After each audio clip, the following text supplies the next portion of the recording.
welcome back.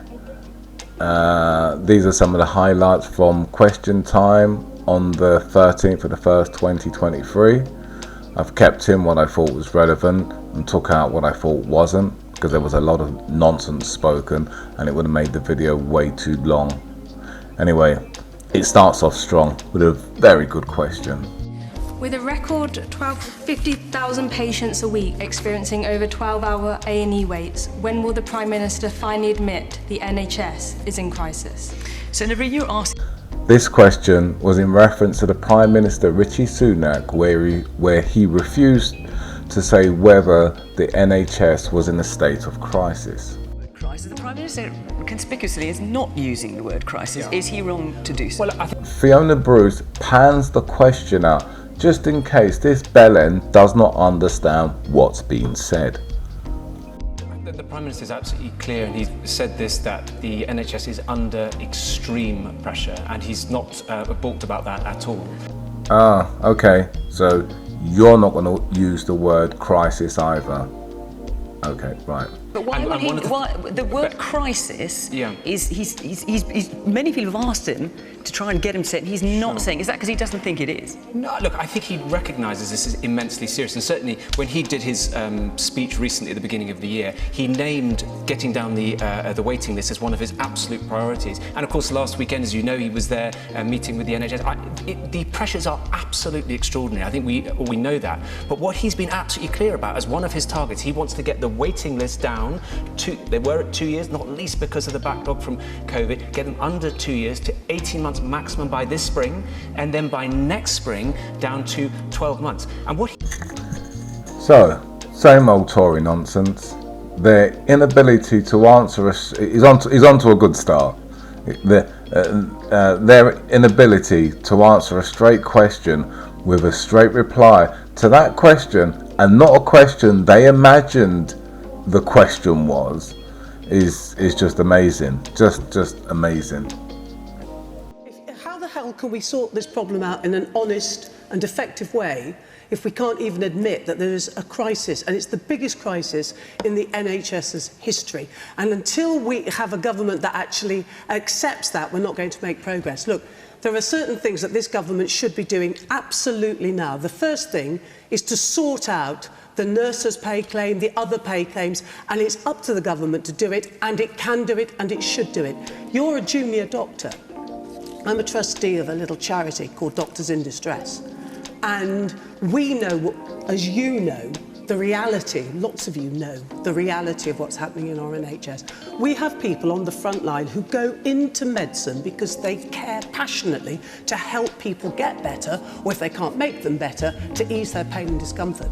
These people are burnt out, they are at their wits' end, and they are leaving because they are racked with guilt and shame that they can't deliver the service that they want to deliver and we expect.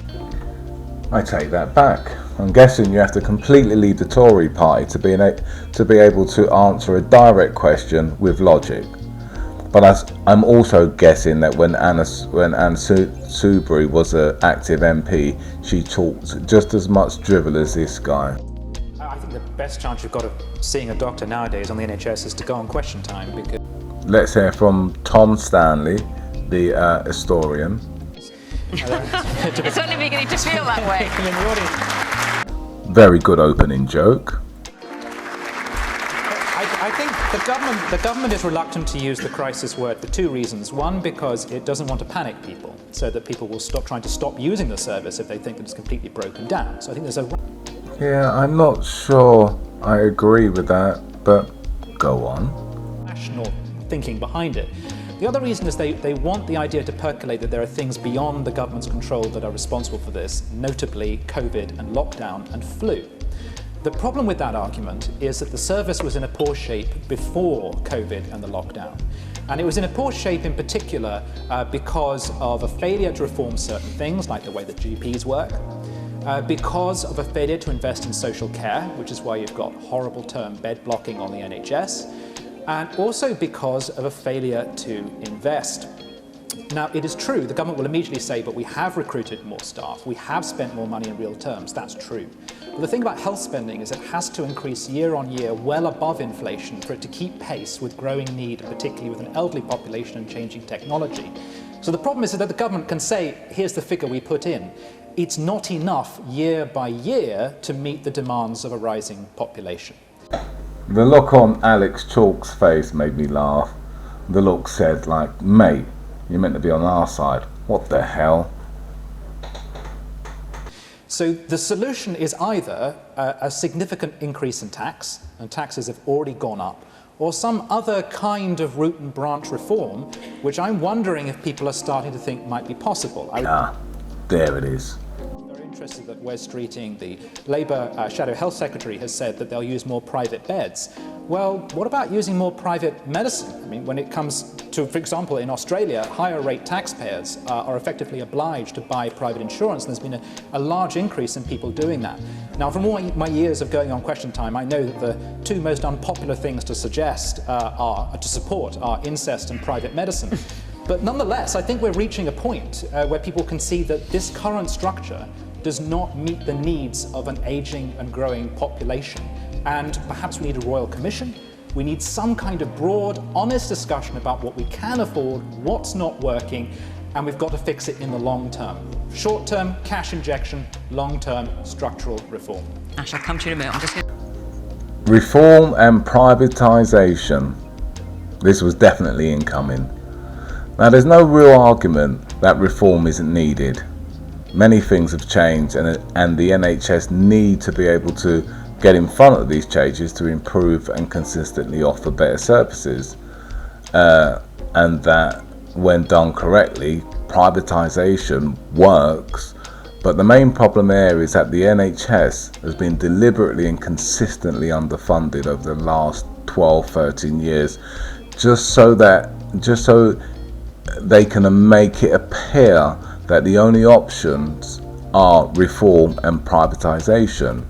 And that's a very Tory way of going about things.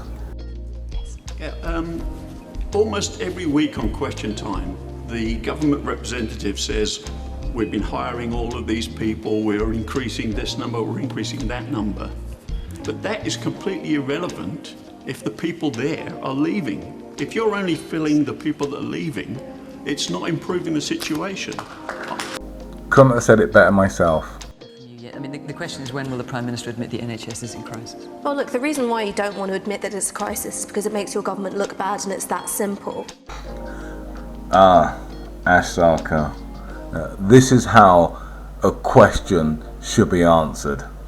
But if you can't be trusted to describe the problem, why should we trust you to fix the problem? It's wholly defective.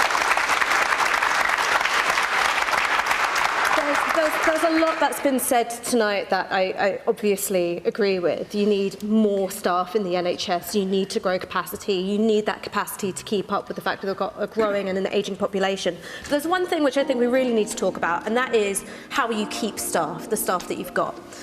Between 2010 and 2020, the real terms pay of doctors on average fell by around 25%. That is a huge devaluing of doctors' work. Do you think that doctors' work became 25% less useful during that time? No, you just decided to start paying them worse comparative to what they'd been paid before, and forcing them to work in worse conditions. And when it came to your party's mates in the city, you said, well, in order to get the best talent, we've got to lift the cap on bankers' bonuses. Pay's got to be competitive. But when it comes to things like the NHS or the education sector, you're effectively saying to all these public sector workers, get poorer and be happy about it. Now, why should any of them accept that? Which is a really fair point. It's like, pay the wealthy more money to work harder, and at the same time, pay the workers less money to work harder. And that logic makes no bloody sense.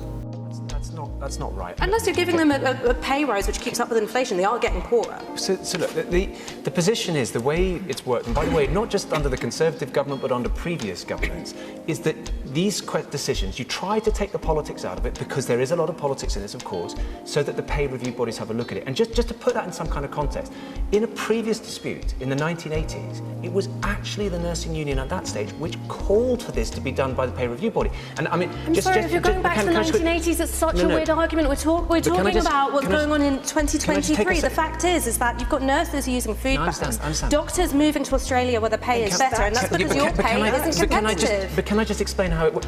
Only because when I was the prisons minister, I actually made representations to the pay review body. So you have people who are highly expert people, qualified. Sometimes they might have a trade union background, sometimes they might have other area of expertise. The government and the minister will give evidence about what is affordable. They can take expert evidence from elsewhere, and they will then reach a decision. And by the way, the pay review body is making decisions based on what funding you allocate. I'm sorry, this is such a ridiculous way for you to try and shunt off responsibility. Can I just quickly finish? Sorry, Alex, it's just that this is a phony argument. No, but I haven't made it yet. Can I just quickly finish that? Can I just finish the line? Talking about pay reviews.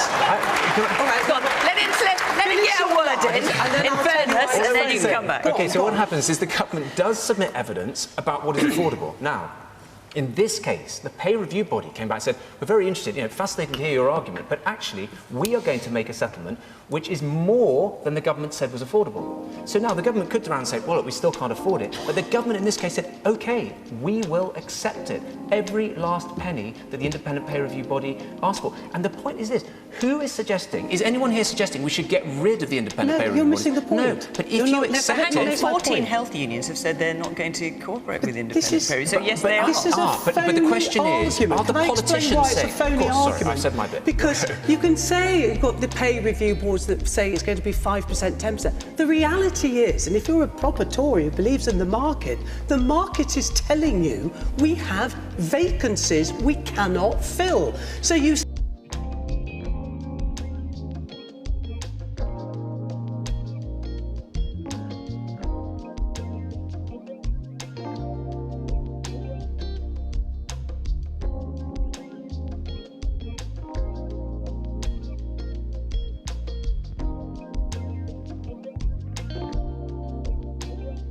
say, well, why have we got those vacancies that we cannot fill, notwithstanding your pay review board? And it's a combination, yes, of pay, but it's also the conditions. And as everybody else on this panel and in this audience has said, people are voting with their feet. They're burnt out, they're fed up. That is the problem. When you were a minister, you dealt with pay review body. No, I didn't. So why didn't you say something about it then? Because you're missing the point. You can talk about pay review bodies. You're missing the point, which is the market is telling you, Alex, it doesn't matter about your pay review bodies. Alex, they're walking away. 160,000 vacancies in social care, 1 in 8 unfilled jobs in our NHS. It doesn't matter about you. I think I'll end this one with what Bridget Phillipson from Labour had to say. Wasn't really going to include Labour because you know what they're gonna say. They're pretty much restricted on how they can reply. No different to Tories. They just do a lot less gaslighting. But you know what they're going to say. It is pretty baked. They can just keep hammering the Tories because Tories are in power and Labour are not. But the reason why it's included is because she gave a very good reply. Take a look. The trouble is, this misrepresents the work of the peer review bodies. The position that you've set out, ministers make representations, yes, absolutely, they do that. But they also give a steer to the peer review bodies about how they're to consider these matters. So, for example, government ministers could say to the peer review body, you must take account of recruitment and retention issues when considering the settlement that they put forward. If ministers were to do that, I think you'd get a very different outcome from the peer review bodies. So to simply hide behind the peer review bodies and say it's nothing to do with us, it's not the responsibility of government. Look, people expect that the government take responsibility for the NHS, not hiding behind others. And this will not be solved until ministers take some responsibility.